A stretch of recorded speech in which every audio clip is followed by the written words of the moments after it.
Gospel Talent. Gospel Talent ni ikiganiro kiba yagira ku bikorwa by'abaririmbyi n'iterambere ry'abaririmbyi baririmba indirimbo zo guhimbaza no gutazira Imana.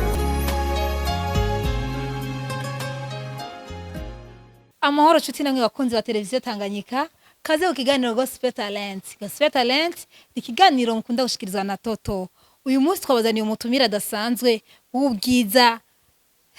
Muraza kubikunda cyane gose. Gospel Talent murazi ko ari ikiganiro kibamenyesha ku bintu vyerekamana, amareresi, indirimbo n'ibintu byinshi bitandukanye. Reka dukurikirane umutumira wacu. Shalom. Shalom. Meze neza kumugwe neza cyane gose. Ya biko turashima tumeze neza n'amahoro. Kare kuri televiziyo Tanganyika. Murakoze cyane mugize neza tunezere kuza. Ashaka kwidondora abadukurikiranye babwire urinde uva he kugira bashobore kukumenya. Yego mugize neza ku mazina nitwa Innocent Nzonimana. Sanzwe ndi Murundi vuka mu gihugu cy'u Burundi kandi akunda igihugu canje. Yego hama giko cha misi yose nkunda kuba ndimwo no guhimbaza no gutazira Imana. Niyo domaine nkunda gukoramo cyane. Uyu ni wa mutumire myiza nababwiye yitwa Innocent aje kutuyagira vyerekeye umuziki wiwe mu Burundi kuri ifata kuri kuragenda kurikirana kino kiganiro ndizera neza nakekeranye kuraza kuryoherwa cyane gose. Innocent James yose yonkoresheje ikiganiro muririmbyi kwera imbere ko tubandanya imbere ko tugira ico dukoze amanza kandi irimbira akaririmbira n'abafana bacu badukurikiranye. Ariko mbakavuga ngo Haleluya Yesu mwami w'abami urera inganji yawe yamyeho ibihe byose uruwera. Kwani sawa? Wow, uradusondetse nawe. Twongere gatoya twumva nanga kuja mu mwuka. Haleluya Yesu mwami w'abami urera inganji yawe yamyeho ibihe byose uruwera. Wow. Mwarahizagiye cyane gose. Wa murakoze cyane. Innocent musanzwe mukijijwe none. Yego. Kwari abantu barimba gospel badakijijwe. Je nivyo nkundira kweri kuko ubuzima bwo guhimbaza Imana bufadikanije no gukizwa. Iyo kijijwe ni uronka n'ingene uhimbaza Imana kuko iyo uhimbaza Imana udakijijwe n'ubundi buriko wikwegera umuriro ku buzima bwawe. Nimva no bisigura muri ubwo buryo. Musengera he? Okay, Église sengera muri Side yitwa Église Mission Evangélique Internationale ku Mukungugu. Ufise indirimbo zingahe? Ushika no munsi ndirimbo ndiko ndashira ku mugaragaro ni zitanu. Zitanu. Ndimbo ya mbere ninaririmbye nyine navyo ko mikeya ndimbo mu Kirundi. Ya kabiri ni indirimbo iri mu rurimi rw'Iswahili. Ya gatatu indirimbo iri mu Gifaransa, ya mu Gifaransa. Igira kane ni Cyongereza. Ya nyuma nayo ni Kirundi. Wow. Yes. Wow, warabitoye muri no entertainment yacu. Uratuvangira indimu gati abana. Sino kwikorana jenyene ngo abarundi banyumvirize jenyene. Fise kubikora mu ndimi zose abari muri Kenya, abari Uganda, mu Rwanda, muri Amerika, no mu Bufaransa, no muri Belgique bagirene bavyumve. Yes. Neze uko nivuga butumwa rishika ku isi yose. Ye bakunze ba televiziyo Tanganyika muraryoherwa uyu munsi. Urumva muroza kumva icongereza ndimi zo mu Congereza zo mu Gifaransa byose. Hano umutumire wacu nababwiye ko yahezagiwe. Mu byo yahezagijwe n'indimi zose. Wakwiye motivation kumva utangura kuririmba Innocent. Kuririmba ni gikorwa kimaze mu myaka myinshi. Ni indoto nagize, ni yerekwa nagize. Wabaye umuhamagaro kuva ndi umwana mutoya. Ariko nza kubitangura neza ndabitahuye bikayanshobora mu 2010 naho navuga ati ariko reka ninjirane muri no domaine maze mbandanye. Ariko ubundi bwo je nashiye ubwenge mbona banjana mu rusengero, nashiye ubwenge mbona nja mu makorano matomato y'abana gushika n'ubu rero uva ko ari ibintu nyene maze imyaka itari mike. Nuhe muririmbyi yakumotiviye kuvuga ati jewe umuntu anteye intege apa yo kuja muri repetition uyu muntu kweri gira ndamugendere ko ndamwigire ko nampaka. Ndafise umuririmbyi nkunda cyane Apotre Apollinaire Habonimana uko twaruse muri generation indirimbo ziwe kandi vyinshi twagiye dushikamwo twabikuye mu nyigisho ziwe twabikuye mu conference akoresha abaririmbyi twaramukuye kibitari bike. Ubundi nakurikiye n'umuririmbyi w'umurundi yitwa David nawe nyene turakunda kumviriza uko ariko arakora bikadufasha natwe kubona ingene tubandanya ibindi Imana yadushizemwo bishikira abandi benshi. Wow. Okay. Wow, birateye gomwe. Birateye gomwe ko uratwari abaririmbyi batumviriza abandi baririmbyi bagenzi babo. Sanga ushaka kwikorana ata cyo naco yondusha sinaco no mwumviriza ko naco no mwigirako no gumuko birangiye ko tameze nk'abo bandi.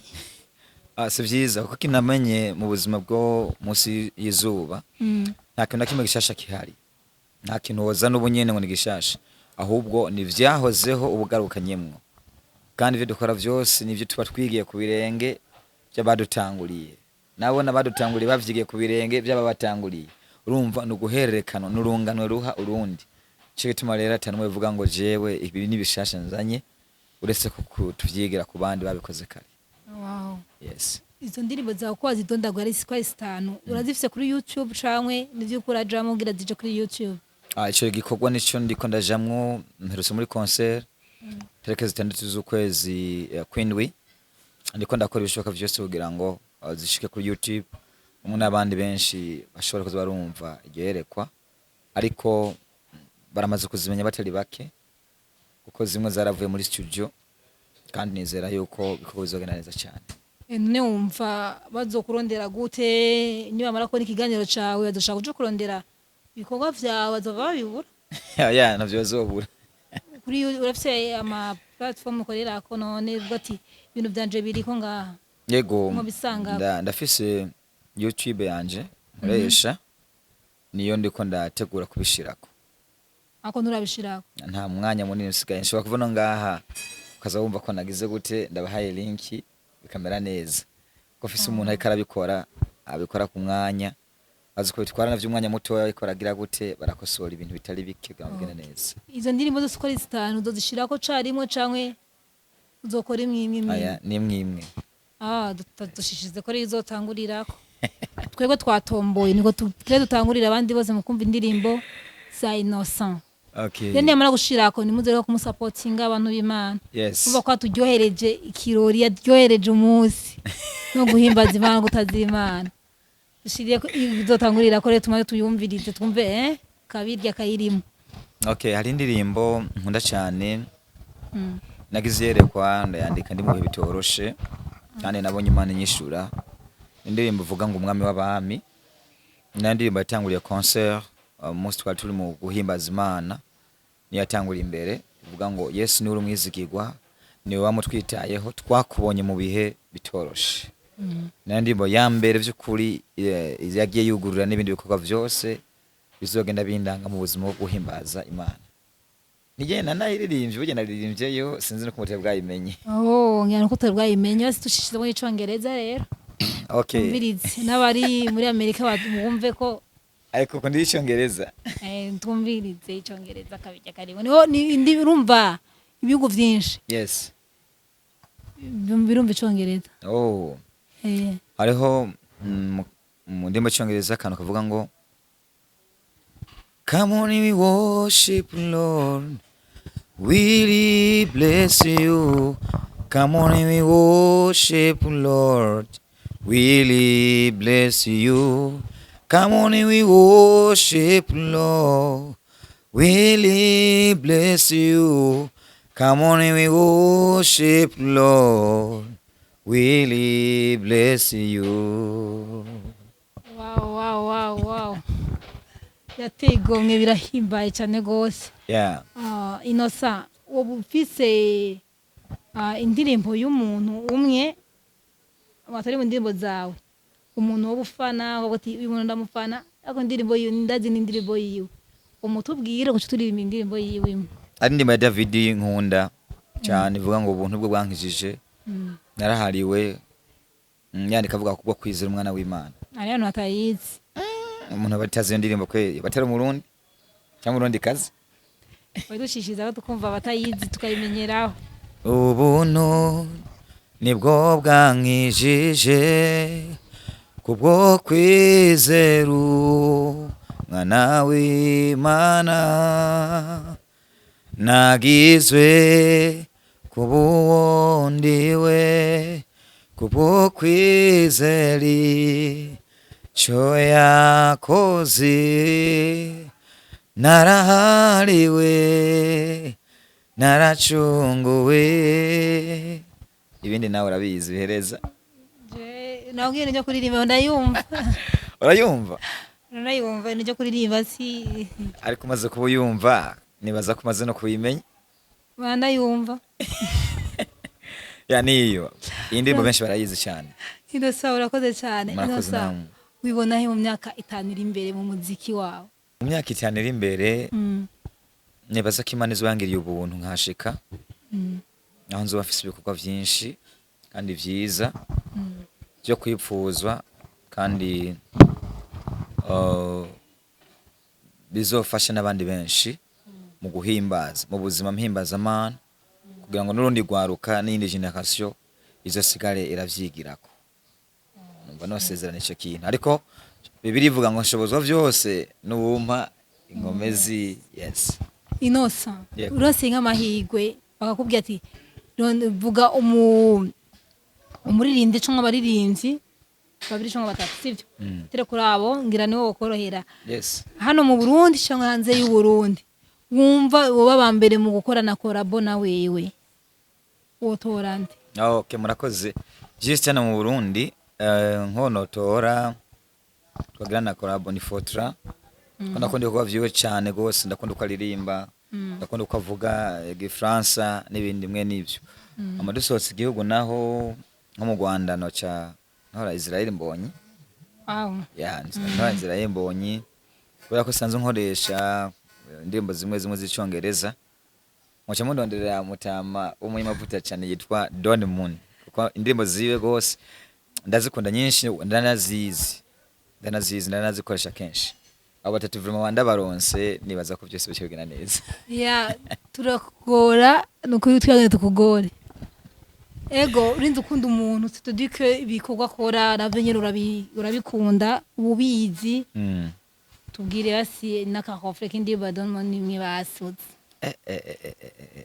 antukura umufana ubuze tuntu twiyo twinshi okay Our Father who art in heaven, hallowed be thy name. Akunisa? Bandanye none tuhakanu kanganuko kwe nawe nyene akumvise niyo uryoherwa ari muri Amerika kumvise ko none umuntu aza amajambo abiri gusa bandanye ka hofle ko sema atari gitero sindi okay narakane karirimbo navuze gato kugira ngo mugume mumva nshaka kubimenya arakane karirimbo kavuga ngo If we call to him, he will answer us. If we run to him, he will run to us. If we lift our hands, he will lift us up. Come now, praise his name, all you saints of God. Oh, sing for joy to God our strength. For sing for joy to God our strength, our strength. Wow, Okay. thank you. Yes, thank you. I think waza kuyibona ivyo umugore ararumva ko no mu Burundi afite abafana. Impande zo twafite abafana. Okay. Cyo nico cyiza cyo kubicamamara mu bintu vy'Imana umenyekana mu isi yose. Okay, murakoze natwe niko tubyizera. Nawe bizobabako. Ingivyo mukorera abandi namwe birababako. Yes. Byukuri. Nawe yazogera igihe ugira abafana bawe bwitwa ati ewana cende umufana wa Innocent ndimba Innocent sinora ntayumvirije. Kweli? Ya, giye kizogera. Ariko umuntu ava kure kweli nk'ivyo birenze bishikamba ko None uvyizeye? ndavyizera. nizo kuvyizeye sivyo bizokubako bizoba bimeze neza cane gose. Inosa watubwiye ko ukoresha kumbuga za ukoresha irihe zina kugira ngo niwashirako ikintu abafana bawe n'abakunzi ba televiziyo Tanganyika zoje kukiraba. Okay. Ni ntazwe n'Imana Innocent nyene. Uko nyene. Ego uretse kuri page ya Facebook nsanzwe ufise ishuri ndongo yitwa Burundi Talent Voices School. Ni ibikorwa byinshi biraca kuri iyo page ishure maformation mwamwe kuko nsanzwe ndi umwigisha w'amajwi duherutse gusana na promotion ya mbere baronse ama certificate rekeze neza ukwezi kwindwi umva yuko iyo ni page zogenda ikora cyane ishaka indirimbo zanje iyo ngiri gaca kuri ibikorwa by'ishure nsanzwe ndongoye. Innocent katugushimire. Murakoze cyane. Reka ufata kanya ushimire televiziyo Tanganyika n'abakunzi bawe n'abakora gukurikirana kuri kano kanya. Okay, mugize neza. Ndashimiye buri umwe wese. Ndashimiye abakunzi bacu muri televiziyo Tanganyika. Mwatwitayeho, mwaturondeye, mwaduhamagaye ngo bikunde twicare hamwe tuyage namwe. Mwakoze, mwe wese kuco yakoze. Dushimiye kandi abari kwadukurikirana. Isaha nyene mukomereze nga kuko inyuma bavuga mu kirundi ngo akari inyuma karahinda. Nyuma y'ibi biganiro hari n'ibindi bikorwa byinshi cyane bigiye kuza bizobandanya bibashikira. Murakoze mukore abone, mugire subscribe, mupaktage n'abandi kugira ngo bikunde bumve riyerekwa rishashi tuko twakira kugira ngo rizoshika rafasha n'abandi benshi mwese bandi bahezagira cyane. Amen. Nakafata kanya keza nshimire abakunzi ba televiziyo Tanganyika badahengeshanya kudukurikirana uko bukeye nuko bwije ko dushire ko ikiganiro kabariziye kugira ngo bagikurikirane. Nibagiye ufatanye bwa US Media Technologies hamwe na Amaria Lux Hotel reka mugiraho muba mubahwe. Ciao ciao.